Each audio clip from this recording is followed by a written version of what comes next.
കേന്ദ്ര ആഭ്യന്തര ആരോഗ്യ വകുപ്പുകളുടെ സംയുക്ത വാർത്താ സമ്മേളനം നടക്കുന്നു ഡൽഹിയിൽ തത്സമയം. इसके लिए सख्त कदम उठाने की आवश्यकता है. उन्होंने कहा कि इस पर ध्यान दिया जाए कि राशन और आवश्यक वस्तुओं की सप्लाई और भी व्यवस्थित हो. क्वारंटाइन कैंप्स को आवासीय क्षेत्रों से दूर ले जाने की आवश्यकता है. उन्होंने टेस्ट के रिजल्ट्स की गति बढ़ाने पर बल दिया. उन्होंने ये भी सुझाव दिया कि गैर कोविड अस्पतालों की भी पहचान की जाए ताकि लोगों को अन्य चिकित्सा सेवाओं की सुविधा मिल सके. IMCTs ने दोनों डिस्ट्रिक्ट्स में पाया कि स्थानीय प्रशासन लगन और निष्ठापूर्वक कार्य कर रहे हैं और इन सुझावों से स्थिति को बेहतर बना सकेंगे. कोविड-19 की चेन को हम तभी तोड़ पाएंगे अगर लॉकडाउन के नियमों का अच्छी तरह से पालन हो. इसके लिए ये बहुत आवश्यक है कि हम सब नियमों का पालन करें और सभी राज्य सरकारें लॉकडाउन के वायलेशन पर कड़ी कार्रवाई करें. धन्यवाद. धन्यवाद. Health ministry representative please. कल से अगर हम देखें तो भारत में 1396 नए पॉजिटिव केस आए हैं, which takes our total confirmed cases to 27,892. 20,835 people जो हैं वो एक्टिव मेडिकल सुपरविजन में हैं. पिछले एक दिन में 381 पेशेंट्स आर फाउंड क्योर्ड, जिससे कि हमारा total persons who have been cured the number become 6,184.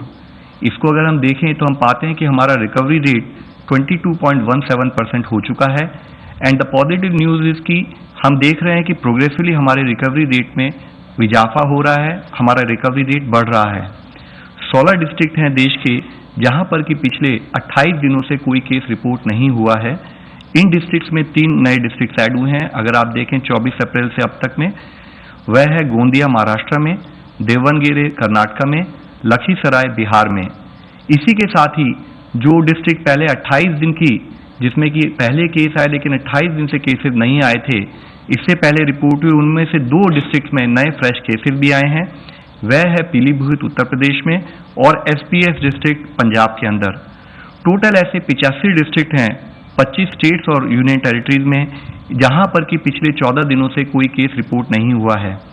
यह हम लोगों को जानना होगा, फॉलोअप करना पड़ेगा कि हम अपनी विजिल को कॉन्स्टेंटली उसी मोमेंटम से बनाए रखें ताकि इन डिस्ट्रिक्ट की संख्या बढ़े और इन डिस्ट्रिक्ट में कोई नया केस ना आए.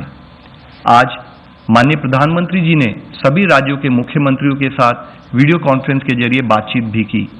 उन्होंने राज्य के मुख्यमंत्री से कहा कि वह सजग रहें, सचेत रहें.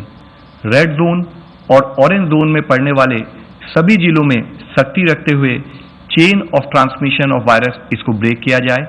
ग्रीन जोन में जिला एडमिनिस्ट्रेशन सर्विलेंस पर फोकस रखते हुए अलर्ट रहे ताकि उस जिले में यह संकट प्रवेश न करे. कोरोना ग्रसित होना कोई स्टिग्मा नहीं है. जितनी जल्दी सच्चाई का सामना होगा उतनी जल्दी ही और उतने ही अप्रोप्रिएट तरीके से उसका समाधान होगा.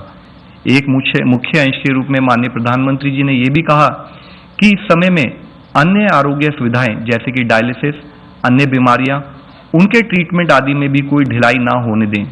परंपरागत मेडिकल व्यवस्था सुचारू रूप से चलती रहे.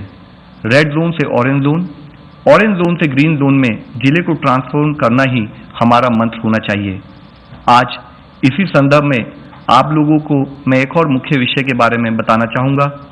आप सभी को पता है कि हम एक इन्फेक्शियस डिजीज से लड़ रहे हैं और इस लड़ाई में हमें सबका साथ चाहिए.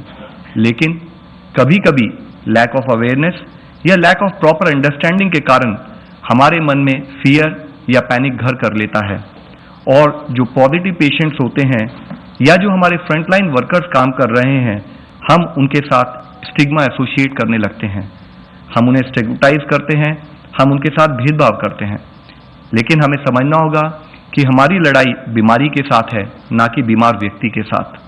इस स्टिग्मा के चलते हुए कई बार पेशेंट्स भी अपने आप को छुपाने की कोशिश करते हैं और ट्रीटमेंट लेने से कतराते हैं. इससे न केवल उस पेशेंट को हार्म होता है, उसकी फैमिली को हार्म होता है, बल्कि पूरी सोसाइटी को नुकसान होना संभव है. जरूरत है कि हम पेशेंट्स का साथ दें, उसके साथ खड़े हों और उसका सपोर्ट बने. हमें मिस इन्फॉर्मेशन और पैनिक को फैलने से रोकना है. कोविड-19 के स्प्रेड के लिए किसी भी कम्युनिटी या एरिया को लेबल नहीं करना है. खास करके हेल्थ केयर और सैनिटरी वर्कर्स या पुलिस को टारगेट नहीं करना चाहिए, क्योंकि वे हमारी मदद के लिए कार्य कर रहे हैं। स्टिग्मा के इस डीप रूटेड इशू को एक इंटेंसिव कैंपेन के माध्यम से आज हम सबको मिलकर एड्रेस करने की जरूरत है। हमें ये समझना होगा कि जो रिकवर्ड पेशेंट हैं वह कोई ट्रांसमिशन नहीं करते, बल्कि वो एक पोटेंशियल सोर्स हो सकते हैं हीलिंग के लिए, कि अगर उनका प्लाज्मा थेरेपी जो एक एक्सपेरिमेंटल प्रोसेस हम कर रहे हैं, अगर वह सक्सेस होता है तो उनकी एंटीबॉडीज से और बीमार लोगों को हम ट्रीटमेंट कर पाएंगे। आज जरूरत है कि हर यूथ ग्रुप, हर एनजीओ, हर सेल्फ हेल्प ग्रुप, हर पंचायत लीडर, ग्रास रूट में काम करने वाला हर मनुष्य वह खड़ा हो, वह आगे आए और कम्युनिटी में इस बिहेवियरल चेंज के लिए हम सब मिलकर प्रयत्न करें। मैं फिर से दोहराना चाहूंगा कि ये लड़ाई पेशेंट्स की नहीं है, डॉक्टर्स की नहीं है, सरकार की नहीं है, बल्कि पूरे समाज और पूरे देश की लड़ाई है। पूरे समाज को साथ लिए बिना, पूरे समाज का सपोर्ट लिए बिना हम ये लड़ाई कभी नहीं जीत पाएंगे। हमारे फ्रंटलाइन वर्कर्स हमारे प्रोटेक्टर्स हैं, हमारे चैंपियंस हैं। हमें उनके साथ भेदभाव नहीं करना है, तो क्योंकि नहीं तो फिर हमारी रक्षा कौन करेगा। इस निस्वार्थ रूप से जब वह हमारी सेवा करने के लिए अपनी जान को जोखिम में डालकर काम कर रहे हैं, तब जरूरत है कि हम उनके सपोर्ट के लिए खड़े हों। हम उनको, जैसे अब तक हमने जनता कर्फ्यू और अदरवाइज भी उनको हमने जिस तरह से सम्मान दिया, वह सम्मान हमारा कंटिन्यू रहे। और इसी संदर्भ में मैं आप लोगों को दिखाना चाहूंगा कि कैसे हमारे जवान, चाहे वह पुलिस हो या अर्धसैनिक बल के जवान हो, कैसे वे अपनी जान को जोखिम में डालकर हमारी सुरक्षा कर रहे हैं। हम सभी को चाहिए कि हम उनका आभार व्यक्त करें, उन्हें उचित सम्मान दें।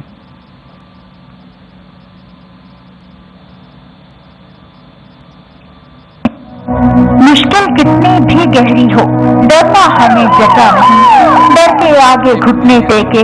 റിപ്പോർട്ട് ചെയ്യപ്പെട്ടിട്ടില്ല എന്ന ആശ്വാസകരമായ വാർത്തയുണ്ട്. ഇതിനോടകം തന്നെ 27,892 കേസുകളാണ് ഉണ്ടായിട്ടുള്ളത്. കോവിഡ് പരിശോധനയ്ക്ക് ചൈനീസ് കിറ്റുകൾ ഉപയോഗിക്കില്ല എന്ന് വ്യക്തമാക്കിയിട്ടുണ്ട്. അതോടൊപ്പം തന്നെ രോഗത്തെയാണ് നമ്മൾ അകറ്റി നിർത്തേണ്ടത്, രോഗികളെയല്ല. അതുകൊണ്ട് തന്നെ സാമൂഹികമായി രോഗികളെ ഒറ്റപ്പെടുത്തുന്ന സമീപനം ഉണ്ടാകാൻ പാടില്ല. അതിനുവേണ്ടിയുള്ള ബോധവൽക്കരണ പരിപാടികൾക്ക് ആസൂത്രണം നൽകും എന്ന് കേന്ദ്ര ആരോഗ്യ മന്ത്രാലയ ജോയിന്റ് സെക്രട്ടറി ലാവ് അഗർവാൾ അദ്ദേഹത്തിൻ്റെ പതിവ് വാർത്താ സമ്മേളനത്തിൽ വിശദീകരിച്ചു.